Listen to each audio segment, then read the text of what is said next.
L'association Kabyle de Repentigny est heureuse. Nous sommes heureux d'accueillir aujourd'hui notre compatriote et écrivain international Karim Akouche. Nous avions des plumes très connues et je suis personnellement très heureux de savoir que nous avons encore des plumes talentueuses. Merci Karim d'être venu à Repentigny.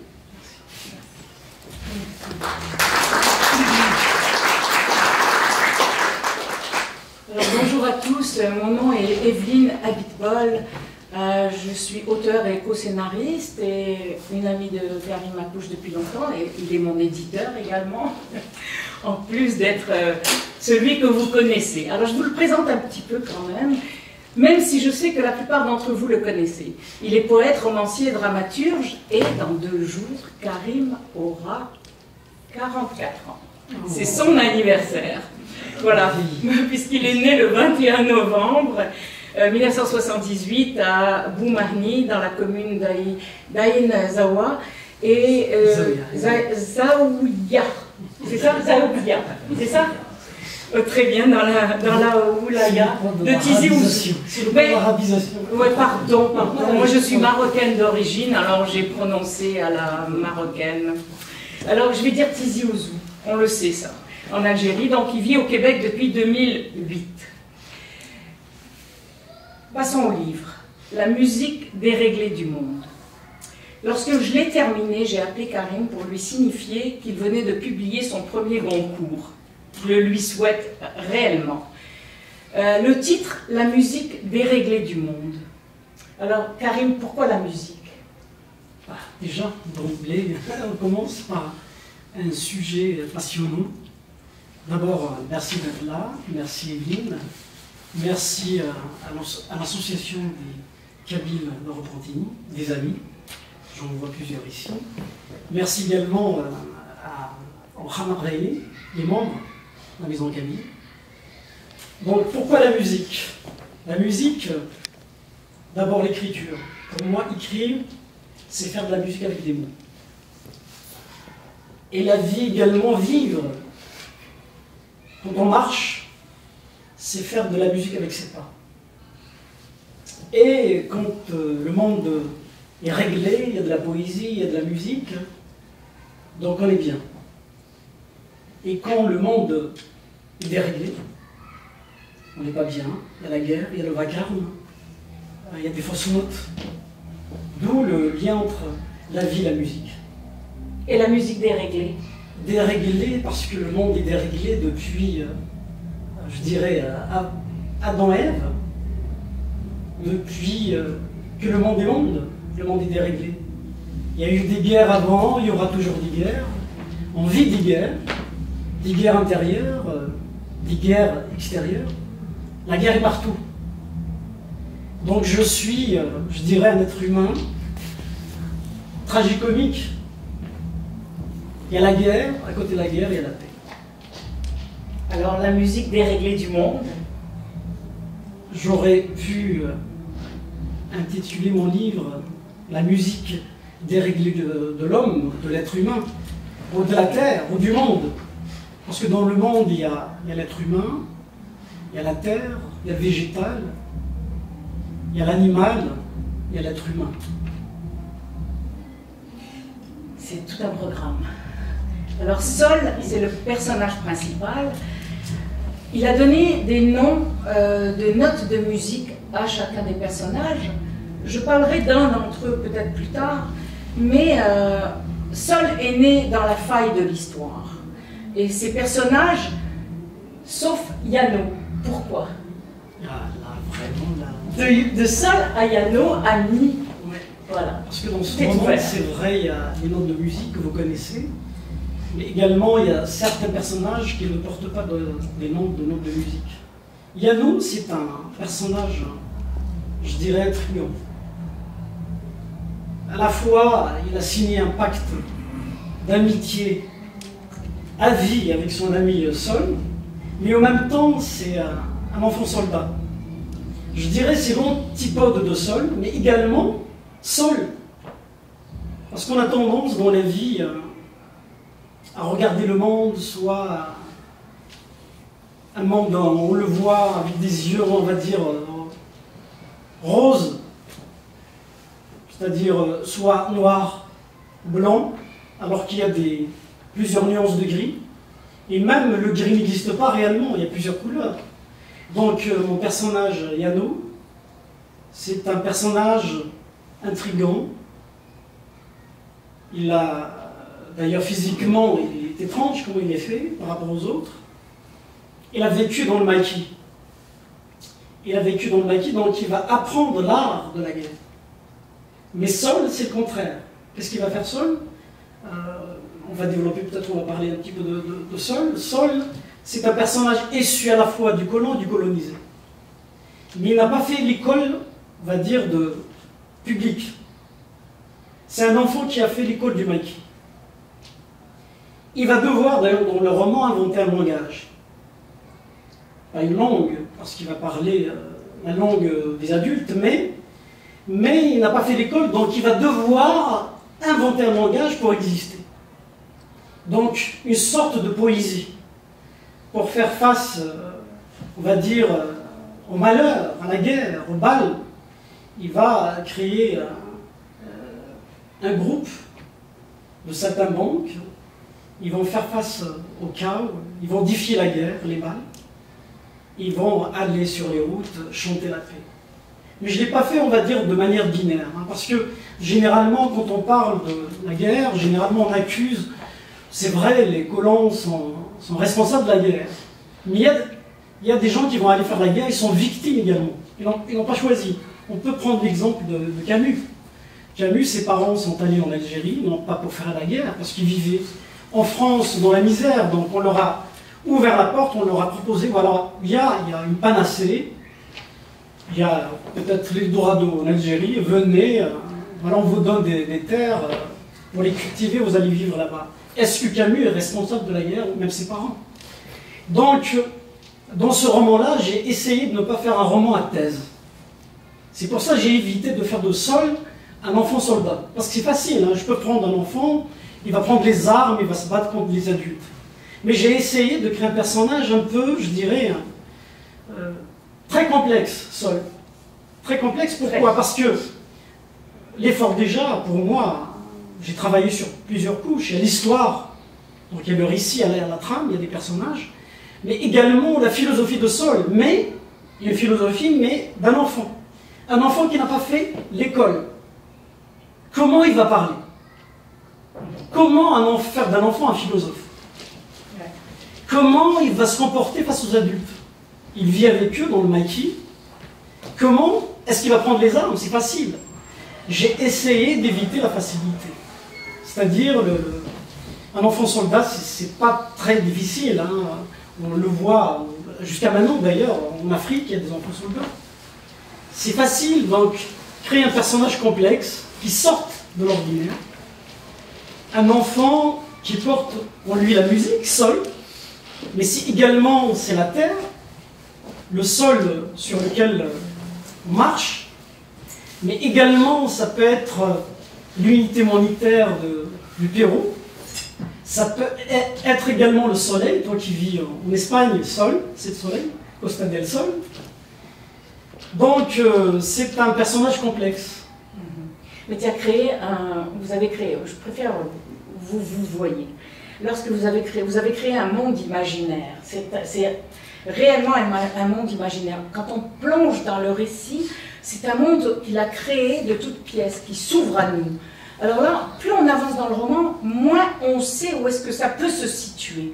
Mais tout d'un coup, on a des points de repère d'un lieu dans le monde, d'un autre lieu. Tout d'un coup, on pense que c'est en Algérie, en France, au Maroc, ici au Québec que ça se passe. Il n'y a aucun lieu réellement précis. Et quels sont tous les lieux qui vous ont stimulé à écrire ce roman? Je dirais le roman, c'est la transposition poétique du réel. C'est-à-dire, on ne peut pas écrire, voilà, inventer une histoire sans partir de son vécu, qu'on le veuille ou non. Même si on triche. Le romancier, c'est un tricheur, mais un bon tricheur. Hein. il triche pour le bien du récit. Moi je dirais, voilà, je vais reprendre Aragon qui a dit « si le monde tire vrai ». À ma façon, je dirais, c'est dire des vérités avec des mensonges. Ou même dire des mensonges avec des vérités. Donc on triche un petit peu. D'un côté, Rimbaud dit « je » est un autre. De l'autre côté, il y a Flaubert qui lui répond « Madame Bovary, c'est moi ». Donc c'est tout ça. Certainement, il y a la Kabylie profonde. Parce que j'ai vécu mon enfance en Kabylie. Il y a la chasse, par exemple, au porc-épic, dans le roman. Peut-être ça, c'est une scène que j'ai vécue moi-même, mais je ne vais pas la révéler ici. Parce qu'il ne faut pas... Parce que le roman, il y a l'iceberg, il y a la partie immergée. L'iceberg, mais il y a la partie émergée, donc les deux parties. Donc on montre que une petite partie de l'iceberg, du roman. Parce qu'il y a les ingrédients, on ne va pas les dévoiler au public, sinon le roman, les gens vont se dire, là c'est lui. Surtout les gens qui me connaissent, parfois ils me disent, Karim, on dirait que tu t'inspires ta vie. À chaque fois je dis non. D'ailleurs lorsqu'on a eu l'échange, tu m'as appelé avant-hier, je crois, ou hier. Tu m'as dit, est-ce que tu parles de toi ou quelqu'un d'autre? Non, mais déjà, sur la Costa del Sol, en face de la mer, j'avais posé des questions à Karim sur son livre. Et il n'était pas encore sorti. Et là, j'ai d'ailleurs toute cette bande sonore qui est exceptionnelle, où il raconte son livre avant qu'il soit sorti. Et là, justement, tu fais référence à tout ça. Tu fais référence à ce monde imaginaire, mais tu fais référence aussi à Marquez. Même pas à Marquez, nous on fait référence à Marquez. Lorsqu'on lit le livre, on a l'impression de rentrer dans le monde de Gabriel Marquez, Garcia Marquez. Oui, absolument. Il y en a qui m'ont dit ça, mais lorsqu'on a fait le lancement de la librairie, il y a Costa Rica également. Elle m'a dit, oui. C'est le monde de Costa Rica. Oui, mais ça, j'allais arriver à ça, sur ça. Parce que je voulais d'abord dire que c'est un roman sans moraline, selon l'expression de Karim. Sans moraline, parce qu'il n'utilise pas la moraline. Et c'est un roman qui est inusité, qui rappelle un peu l'atmosphère de La Vita e Bella, du film, ou de Costa Rica, ou de Gabriel Garcia Marquez. On rentre là-dedans et on est plongé dans un univers, mais complètement imaginaire. Comme je l'ai dit tout à l'heure, on a des points de repère qui nous viennent. Mais il y a quelque chose qui est frappant dans ce livre, c'est le dictionnaire intime de la résistance. Alors, Karim, tu as utilisé un dictionnaire intime de la résistance, c'est son personnage, Sol, qui utilise ce dictionnaire intime pour donner à sa manière des définitions. Alors, il définit autrement les choses. Et cet espace est fabuleusement dingue, comme tu dis. Parce que régulièrement, il utilise le mot dingue dans son livre. Alors, ce dictionnaire, il permet au papy, parce que c'est le dictionnaire de la résistance du papy, et c'est Sol qui parle de son papy. Mais en même temps, il définit ces mots comme il les a voulu, et pour lui permettre de rebondir. C'est ça, c'est ce que j'avais l'impression. Et ça lui permet aussi de donner, donc, comme j'ai dit, ses propres définitions. N'est-ce pas? Oui, ce que tu dis est intéressant, parce que tout à l'heure, je parlais de Sol comme philosophe. Comment il va définir un concept comme identité, par exemple, un enfant? C'est très difficile. Donc, j'ai trouvé, on va dire, une acrobatie romanesque en faisant appel au dictionnaire intime de la résistance de son papy, parce que son papy adoptif était en train d'écrire un livre, un dictionnaire. Mais ce qui est intéressant, c'est que c'est un dictionnaire, on va dire, à la fois sérieux et non sérieux. Pourquoi? Je vous cite un exemple. Par exemple, sur comment il a défini le politique, le politicien. Il a dit, voilà, enfin je le dis en substance, hein, je ne me rappelle pas la phrase exacte, la définition exacte, il dit que c'est un homme ou une femme, la plupart du temps c'est des hommes, qui utilisent les mêmes mots, fatigués, et les utilisent dans tous les sens. En fin de compte, c'est les mêmes mots qui reviennent. Et les spécialistes c'est un cireur de bottes et un serreur de mains. Grâce à son métier de cireur de bottes et de serreur de mains, il devient maître. Il arrive à se... Donc là, c'est une définition de Sol. Mais c'est fait avec humour toujours. Parce que c'est facile, je vais prendre un dictionnaire, je cherche par exemple Sol, il va ouvrir un dictionnaire classique, on va dire le Robert, ou Larousse, il va donner la définition exacte du mot identité. Mais c'est moins intéressant. Parce que les gens peuvent facilement et connaissent ces définitions. Donc, je dirais, c'est la part poétique de Sol. Et lorsqu'on a fait le lancement, pour revenir au mot poésie, pour moi est très important dans ce livre, même si ce n'est pas un poème, pour moi, d'ailleurs lorsqu'on a fait le lancement, j'ai improvisé un mot où j'ai dit que le contraire de la guerre, ce n'est pas la paix, c'est la poésie. Et moi, je me suis rendu compte depuis que, c'est vrai, ces derniers temps, je suis sur les réseaux sociaux, mais c'est pas vraiment ce que j'aime. Moi, j'aime la nature, j'aime les gens, j'aime les cafés, j'aime la poésie de la vie. Et quand je suis avec moi-même, donc, et pour être avec soi, il faut être avec la nature, avec les gens. Et à partir de là, il y a la paix. Et je crois, pour réenchanter le monde, il faut repoétiser le monde. Poétiser le monde. Quand il y a, on va dire, manque de poésie, il y a la guerre, il y a le vacarme. C'est ça. Mais la poésie est opposée aux politiques, de toutes les manières. Parce que, exactement, tu as raison, parce que la plupart des politiques, il y a des exceptions. On peut prendre André Malraux. André Malraux, c'est un grand écrivain, il a fait de la politique. Il y a des exceptions, il ne faut pas généraliser. Il y a des écrits, même De Gaulle, à certains égards, De Gaulle, il écrivait bien, il avait une belle plume, même s'il était rusé politiquement. Mais la plupart des politiques, moi je les trouve d'une banalité sans fin. Et une fois, ils sont venus lorsque j'ai défendu la laïcité, en 2013, ensemble d'ailleurs, au Québec, ils sont venus me demander voilà, de présenter Karim. Est-ce que ça ne t'intéresserait pas de présenter aux élections pour devenir député? Ça ne m'intéresse pas. Moi, je trouve ça, pour moi personnellement, je respecte les politiques. Hein. Il y a des gens vraiment dévoués, etc. Mais moi, où il n'y a pas poésie, il n'y a pas de vie. D'ailleurs, c'est pour ça que quand j'écris, j'essaie de rompre avec l'accoutumance, avec la banalité, avec le cliché. Pour moi, écrire, c'est rompre avec le cliché, avec les lieux communs.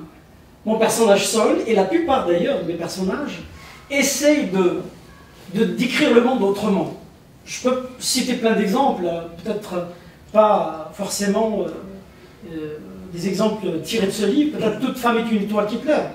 Moi je donne beaucoup d'ateliers dans des écoles, et le premier cours que je donne, je commence par le titre, toute femme est une étoile qui pleure.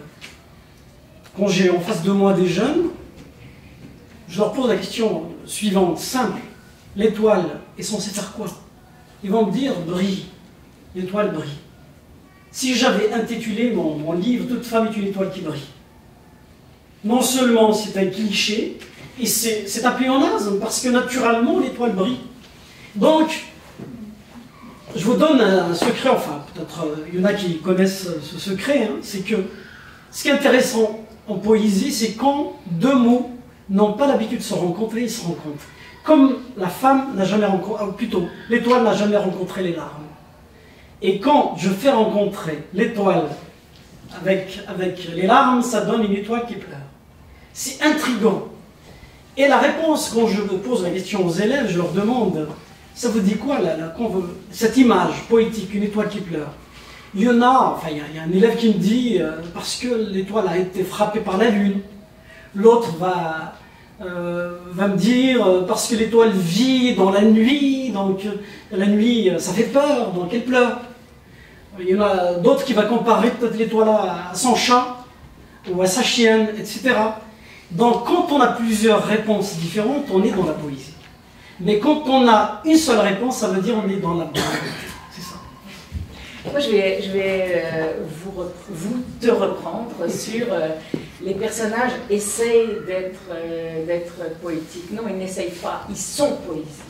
Ils sont poésie depuis le moment où ils commencent à se raconter, ils sont poésie. Ils n'essayent pas d'être poétiques, ils n'essayent pas d'être philosophiques, ils sont. Et je voudrais vous lire quelque chose, une définition qui m'a frappée, moi, qui m'a fait rire, parce qu'il y a beaucoup d'humour aussi dans cette poésie-là. Il y a une élévation, mais il y a aussi beaucoup d'humour. Alors, dans le dictionnaire intime de la résistance de son papy, à Sol, il y a le mot vierge. Alors je vous dis, qu'est-ce que le mot vierge? C'est, d'après lui, c'est une fille pure viande, garantie bio, qui ne s'est jamais laissée croquer par un garçon sous la couette. Et c'est dingue parce que c'est comme ça, c'est plein d'humour aussi, c'est plein d'humour. J'ai choisi celle-là à cause des femmes. Oui, c'est ça. Voilà, c'est pour les femmes.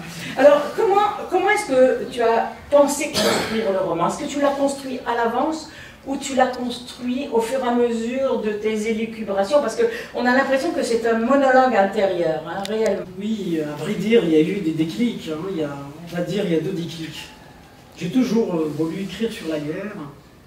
Et on va dire, pas l'épopée de la guerre, parce que l'épopée ne m'intéresse pas. Moi, j'aime la contre-épopée. J'aime pas les héros, vraiment. C'est bien, c'est intéressant, mais j'aime bien c'est-à-dire la dystopie, j'aime bien quand le comique flirte avec le tragique. Et on a vécu la guerre d'Algérie, plusieurs guerres. Les Berbères ont vécu, la plupart des peuples ont vécu les guerres. Hein. Et nous, de surcroît, on a vécu plusieurs guerres. Et je me suis dit, j'aimerais raconter cette épopée, contre-épopée. Mais je me suis dit, je vais essayer de faire quelque chose d'universel. Partir du local vers l'universel. Mais en même temps, je me suis dit, comment la raconter pour que ça soit universel sans la fixer dans le temps? Parce que dans le roman, il y a les contraintes d'espace et de temps. Comment éviter ça? D'ailleurs, à un moment donné, dans le résumé, je crois, à un moment donné, son papy, le Sol va vivre la guerre, et son papy va essayer de lui raconter, il va lui raconter des fables, des contes, etc. Il va lui promettre de l'emmener un jour au pays imaginaire de l'ours blanc et du kangourou. À votre avis, est-ce que ce pays existe? Il n'existe pas, réellement. C'est parce que vous avez remarqué, l'ours, c'est en Amérique du Nord, et le kangourou, c'est l'Australie. C'est pour dire, c'est une façon de dire qu'en quoi je fais sauter la contrainte classique du roman d'espace. L'espace, là, je me suis dit, on peut faire sauter cette contrainte. Après, il y a le temps. Il y a la contrainte du temps, j'ai essayé de la faire sauter également. Parce qu'on ne sait pas où ça se déroule maintenant. En même temps, on comprend qu'en quoi peut-être il y a la guerre d'Algérie, peut-être le Vietnam, peut-être à l'époque de l'esclavagisme, etc. Donc, lorsque vous allez lire, ou ceux qui l'ont lu, ou celles qui l'ont lu, ont dû voir, on va dire, ce travail esthétique derrière. Donc il y a eu, on va dire, 2 déclics. Je donne un atelier, et en face de moi, j'ai eu des Syriens, notamment un Kurde qui a fui la guerre. Et je me suis dit, lui, j'aimerais bien un jour le mettre dans un roman, mais le transposer poétiquement dans le roman. Il ne faut pas que ça soit lui. Parce que dans le roman, ce n'est pas un Syrien. Il aurait pu être un Syrien, un Kabyle, ou un Haïtien, ou un Ukrainien, qu'on sais-je.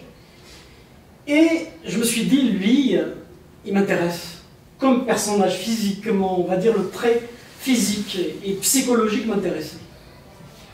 Et j'ai vu, lorsqu'il y a eu la guerre en Syrie, enfin avec Daesh, tout ça, j'ai vu une photo prise par une photographe française d'un Kurde qui fuit la guerre, un homme, on va dire, d'une 50aine d'années, qui porte à califourchon sa mère de 70 ans à peu près, ou 80 ans, à califourchon.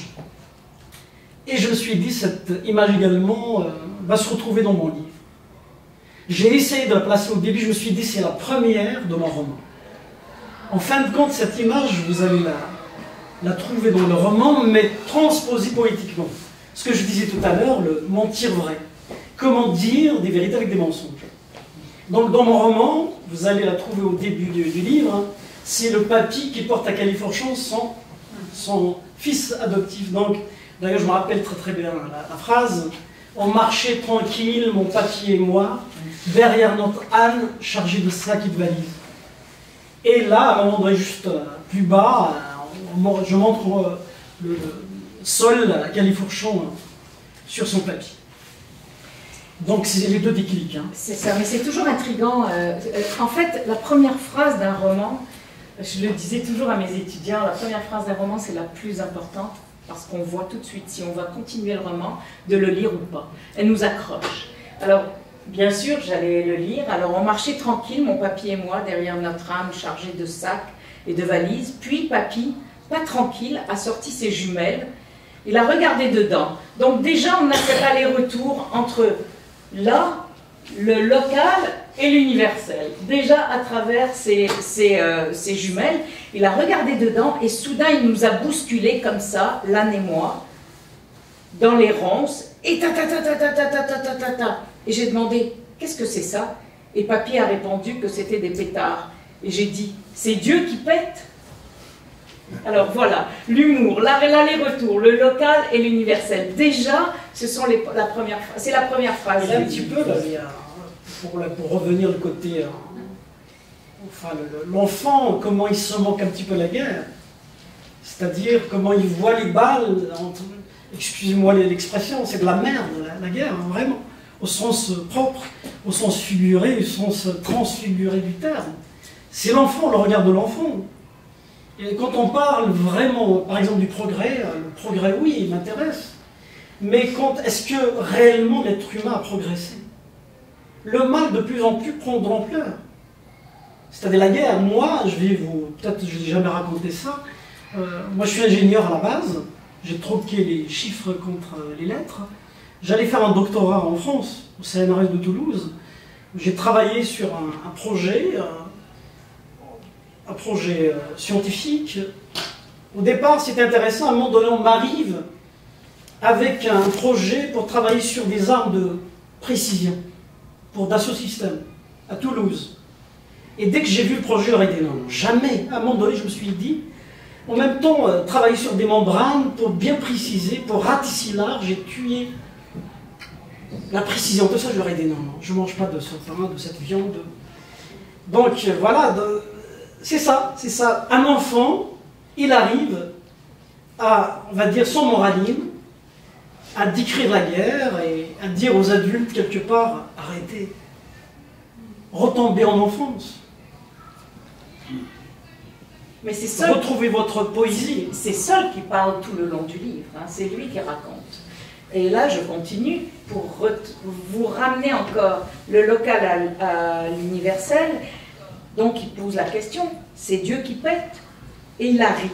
Pas longtemps, car le ciel s'est tout de suite rallumé rouge et l'odeur des pètes était partout. Et j'ai vu un bouquet d'étoiles et j'ai crié « La grande ours, papy, regarde, c'est la grande ours !» Et il m'a fait « Chut !» et il a poussé l'âne derrière un cactus. Et j'ai encore dit une bêtise, mais lorsque sa main a bloqué ma bouche, je me suis tue. Fini, adieu. Et puis après, beaucoup de ta-ta-ta-ta-ta-ta.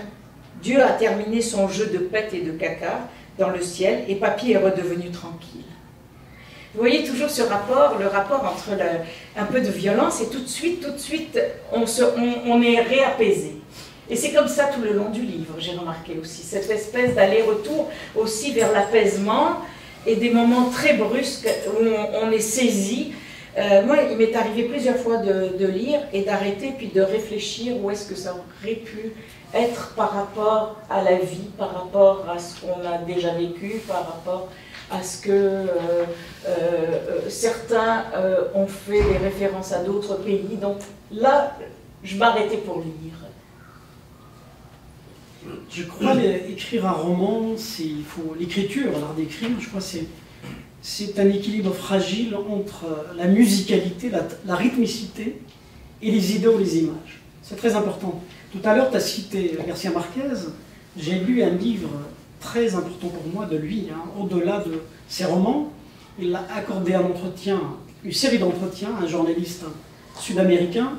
Le livre s'appelle « Une odeur de Goya ». Il a dit la chose suivante, c'est il ne faut jamais commencer un roman, notamment un roman, par une idée, un concept philosophique.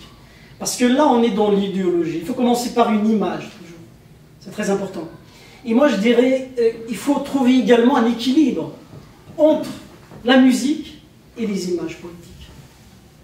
Si, c'est une question de dosage, hein.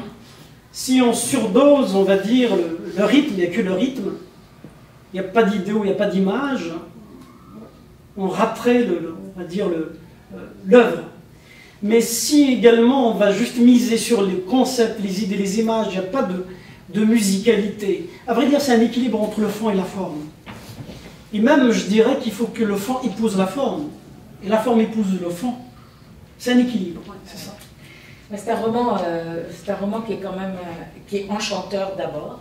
Il est tragique baroque, il est tragique baroque réellement. Et il est tellement enrichi de métaphores qu'elles sont toutes vraiment plus puissantes les unes que les autres. Plus on avance dans le livre et plus les métaphores sont puissantes. Il y a 534 pages. C'est quand même un hymne à la vie et à l'amour, non? Oui, c'est une ode peut-être. Si tu le penses, si tu l'as senti comme ça, oui, pourquoi pas? Oui, c'est vrai. Totalement à la vie, c'est totalement à la vie et à l'amour. En même temps, ce qui est intéressant, le mot, pour revenir à l'expression d'ailleurs de Nietzsche, le mot moraline de Nietzsche, vient de Nietzsche. Oui. Son moraline, moi je trouve c'est important. D'ailleurs, à la fin, je crois, avec l'éditeur, on m'a demandé à la fin, le lecteur va lire le livre, il va trouver voilà, la vision du livre. Oui, je voulais vous la lire. Oui, je voulais vous la lire, oui, parce qu'elle est très impressionnante. Avant de vous lire un tout extrait passage, alors je cherchais la bio de Karim, même si je le connais bien, et je suis tombée sur cette fin. C'est l'éditeur qui lui a demandé d'écrire cela. Alors, Karim Akouche, l'histoire vous est distillée par Sol, un gamin sans scolarité, sensible et observateur, dont les sens sont déréglés par la folie des adultes, avec des mots à la fois simples et vrais, loin des grands substantifs, des belligérants, honneur, gloire, patrie, drapeau. On ne voit pas ça dans le livre, on n'a pas ça. Il vous raconte son errance sur les routes d'un pays déchiré où guerrois, colons, colonisés, voyous, bêtes malades et âmes déchues. Le monde de Sol n'est pas une colline de muguet, c'est une montagne minée où pour survivre, il faut ruser avec le destin et les balles. Il se réfugie alors dans un univers fantasmagorique si envoûtant qu'il supplante le réel. Né dans la faille de l'histoire, Sol n'est pas un personnage formaté, figé, mais un enfant intemporel, nietzschéen, plein de ganache et d'originalité, qui relate l'amour et la guerre par-delà l'insaisissable vérité et la laideur du mal. J'espère que son langage dépourvu de clichés et de formules fripées aura su vous plaire et par les images sans moraline, référence encore à Nietzsche, qu'il circule aura réussi... qu'il véhicule aura réussi à vous remuer et poétiquement le cœur. Remuer poétiquement le cœur. C'est ce que tu as voulu faire. Oui, moi la poésie partout, même quand j'écris des chroniques, hein, j'essaie de mettre de la poésie un peu partout, dans la vie, la façon que les gens qui me connaissent, hein, la façon comment je prends le café, la poésie partout. Et moi j'ai du mal à imaginer un monde sans poésie. Et d'ailleurs, écrire pour moi, c'est coudre à la fois, on va dire, ses blessures avec la pointe de son stylo, mais également répandre de la lumière sur les yeux aveugles du monde. C'est dénoncer d'un côté l'histoire qui triche, et de l'autre côté célébrer, on va dire, là je le concède, enfin l'être humain, il peut nous surprendre également avec de la poésie, avec de la beauté, avec de l'amour. Il n'y a pas que d'un côté la haine, de l'autre côté l'amour. Les deux font partie, je crois, de notre vie, de notre destinée, je crois. C'est très nietzschéen. C'est nietzschéen, exactement. Mais comment raconter ça sans... Parce que c'est pour ça, c'est pour revenir à mon personnage qui m'a... Enfin, peut-être 10 ans, je porte en moi ce personnage. Avant, je ne connaissais pas son nom, mais à un moment donné, il s'est imposé de lui-même seul. C'est comment c'est-à-dire, moi, j'ai mes grands-parents qui ont fait la résistance. Malheureusement, on a eu l'indépendance, mais confisquée, l'indépendance confisquée. Donc, on a arraché, on va dire, le pays pour des imbéciles, voilà, qui nous gouvernent maintenant. Et comment, à un moment donné, c'est facile pour moi, parce qu'on m'a raconté la révolution algérienne, la résistance, etc. J'aurais pu créer un personnage très proche, voilà, résistant. Et je me suis dit non, je vais créer un personnage. Il arrive au monde, ses parents ont été assassinés. À la fois colonisé et colonisateur. Mais avec mon personnage, je me suis dit, je ne vais pas utiliser le mot colon et colonisé. J'ai utilisé à la place, déjà là, les autochtones, et les tarvenus. Tarvenus, donc c'est le colonisateur. Il arrive, ceux qui arrivent sur le tard. Donc c'est pour ça, à chaque fois, c'est pour ça mon éditeur, lorsqu'il a lu le livre, il m'a dit, Karim, tu as inventé un langage. J'ai essayé d'éviter des phrases toutes faites. Parce qu'il y a... C'est pour ça, j'en ai parlé quelque part, je crois, lors du lancement ou une autre rencontre, ou à la radio, je ne me rappelle plus, c'est-à-dire le syndrome de Camus, syndrome camusien, déchirement éternel. C'est-à-dire, facilement, on va se dire, parce qu'on peut se victimiser, hein, c'est facile, moi, à un moment donné, je passais mon temps à me victimiser, autant que Kabyle colonisé de tous les peuples, oui, c'est vrai. Mais à un moment donné, je me suis dit, non, quelque part, c'est ma force. C'est ma force, pourquoi? Parce qu'il y a le vécu. Il y a l'histoire, il y a le tragique. On apprend beaucoup de choses du tragique. C'est-à-dire, moi j'aime beaucoup les critiques également. Si les gens vont passer mon temps à me faire des compliments, c'est pas si intéressant que ça.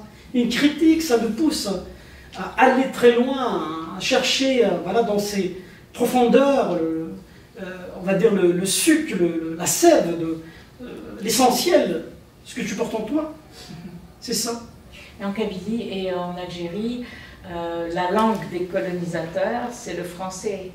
Et c'est ça qui est paradoxal, je crois, d'utiliser le français pour s'exprimer, pour en même temps ne pas vouloir adhérer à la culture qui va avec cette langue.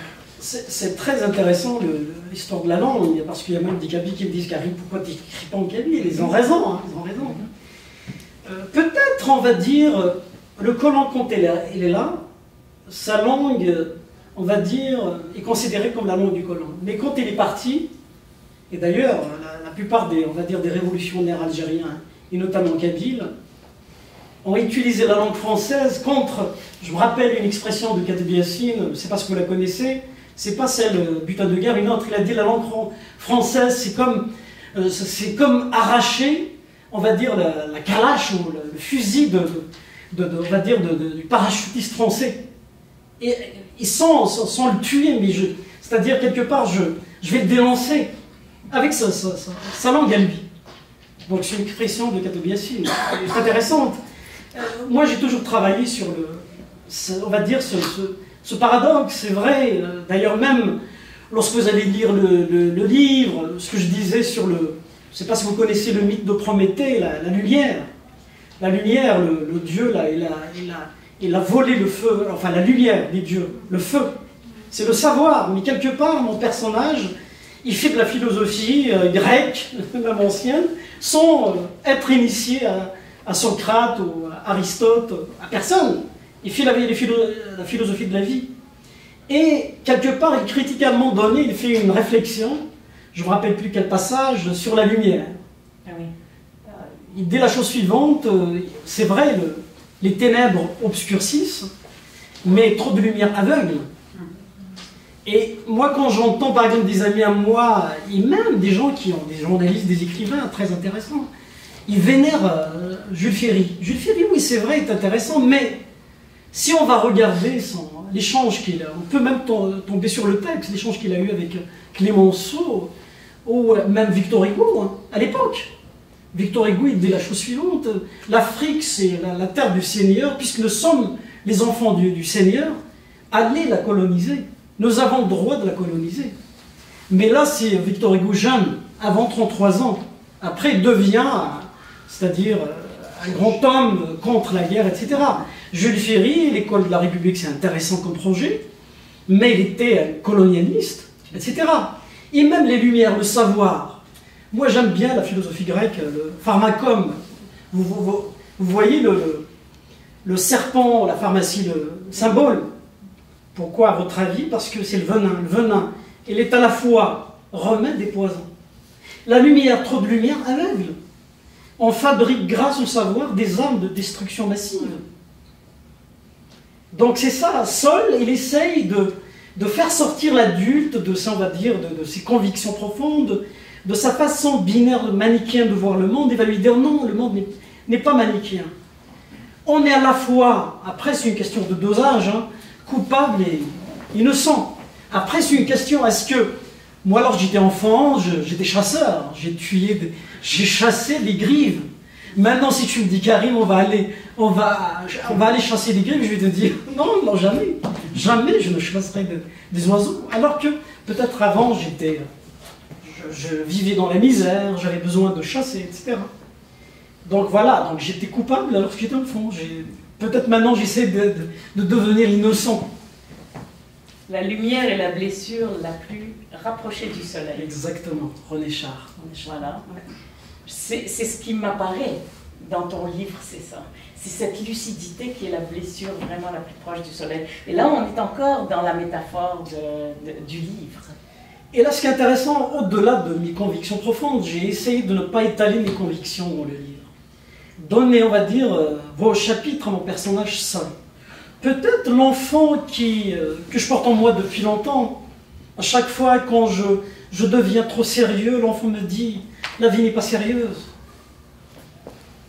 Donc quelque part, Saul, quand je commence à vieillir, je vais avoir 44 ans, et peut-être à un moment donné, quand je ne suis pas bien, je vais lire un passage, Saul, il va me dire, je tombe au hasard, un passage de Saul, il va me dire « Karim, arrête d'être sérieux ». C'est ça. C'est ça. Avant de donner la parole à la salle, parce que j'imagine que vous avez beaucoup de questions, je voudrais que tu commentes cette phrase. L'homme, quoi qu'il fasse, est pareil à un moustique coincé dans une toile d'araignée de la comédie humaine. Eh oui, la finitude. La finitude. On est mortel. Je suis désolé de vous l'apprendre, mais malheureusement, on est périssable. D'un côté, ce qui fait notre faiblesse et notre force. Donc il faut vivre. Et il faut trouver l'équilibre, parce que parfois on essaie de vivre, on court partout et on ne vit pas.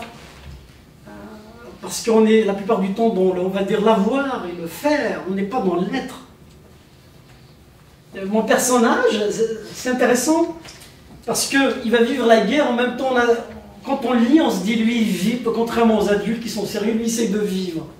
Il va vivre dans un camp d'internement, mais il essaie, par exemple, à un moment donné, la faim, il va se trouver un lézard, il va le cuire, un lézard, parce qu'il mange un lézard, et il va apprécier.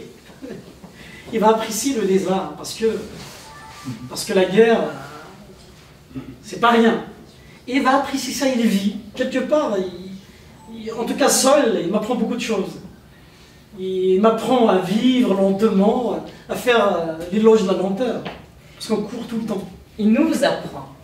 Il nous apprend, en tant que lecteur, il nous apprend à vivre et à regarder autour. Parce que quand on lit, on arrête, on regarde, on réfléchit, on retourne à la lecture. En tout cas, il y a 534 pages de beauté, de poésie. Et je souhaite réellement à Karim le prix Goncourt. Rien de moins ou un des prix Nobel de littérature, parce que ça le vaut. Ça le vaut, je vous le dis, en tant que prof de littérature, je vous le dis. Je voudrais donner la parole à la salle. Alors, si vous avez des questions à poser à Karim, est-ce que tu as autre chose à rajouter? Non, je crois que c'est... On a fait le tour? Oui, je crois. Peut-être... Oui. Alors, mesure, on va prendre des questions.